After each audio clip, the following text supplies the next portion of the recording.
هلا وهلا وأصدقائي الحلوين، أنا رنا العبد الله، واليوم حنطيكم معلومات كافية ووافية على فندق كريستن بالاتس باليونان، جزيرة رودوس بكاليثيا. طبعا هو جدا قريب على الشاطئ والبحر، إطلالة رائعة حتشوفون النخيل، المناظر الطبيعية. هو قريب جدا من سوق رودوس القديم، موقع ممتاز، وحيكون قريب من البلدة ومن المطار ومن الشاطئ. ملائم للعائلات، غرف عائلية، مواصفات جيدة، وسائل ترفيه للأطفال. إضافة إلى ذلك يقدمون وجبة الإفطار، هذا مع الحجز، وممكن تدفعون إكسترا لوجبة الغداء والعشاء. تابعوا الفيديو للنهاية حتى تشوفون كل التفاصيل. أكيد حتستمتعون بهاي الجولة وحتاخذون معلومات مهمة، حتى إذا تحبون تنزلون بهذا الهوتيل حتكونون عندكم كل المعلومات. تابعوني. أجرنا هاي السيارة وإحنا عائلة متكونين من 4 أشخاص، والهدف منه بيبي ريا حتى لا تنزعج، فحاولنا تكون سيارة وحدنا، خصوصية وراحة. وصلنا لحد مكان الهوتيل، وبنفس الطريقة حجزنا سيارة تاخذنا من الهوتيل إلى المطار. طبعا من بوكينج الأسعار موجودة والتفاصيل، دخلوا بنفسكم وشوفوا الشيء المناسب لكم. متوفرة أكثر من صالة، حتى ممكن هناك تستريحون وتجلسون وتاخذون راحتكم.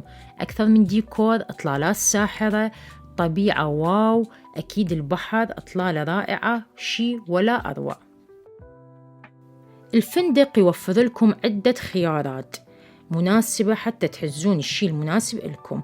فاميلي روم ويا فيو على البحر، أو فاميلي روم ويا فيو على الجاردن، وممكن تاخذون كأنه شقة متكونة من عدة غرف وبيها مطبخ صغيروني، ومثل تاخذون تقدرون مثل ما أنا أخذت الجناح الفاخر، هو ديلوكس فاميلي روم ويا بريفات مسبح، وكانت هاي هي غرفتي ويا الإطلالة الساحرة، وهذا هو بريفات مسبح إنه.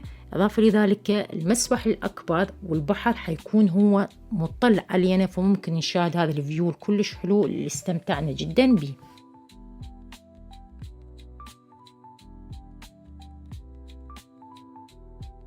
وهذه هي الغرفة اللي حجزتها بهذا الهوتيل، طبعا ويا بريفات مسبح، حلوة ونظيفة ومرتبة.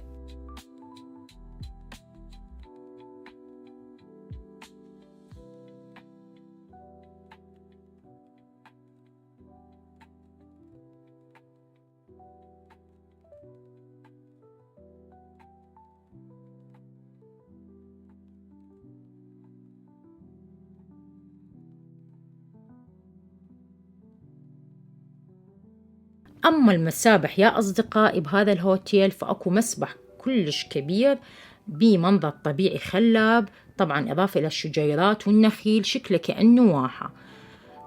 إضافة لذلك أكو مسبح صغيروني، هذا مخصص للأطفال، طبعا مو جدا عميق حتى يكون طبعا سيفي للأطفال، شكله كأنه سمكة. والمسبح الثالث اللي هو المسابح تكون بالغرف الفندقية اللي حجزناها، مسابح بريفات.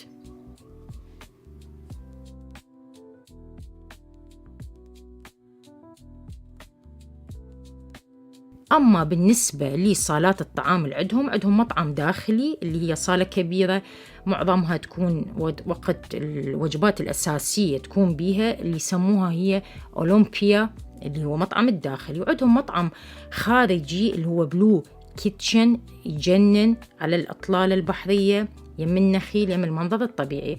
عندهم بار كوكتيل خارجي وكريستيان كوكتيل بار، همين حلو. دائما هناك يسوون فعاليات ليلية، مسرحيات مضحكة، استمتعنا. يسوون أشياء للأطفال، ممكن ممثلين عندهم فيضحكون الأطفال، فقضينا وقت ممتع وحتستمتعون كلش.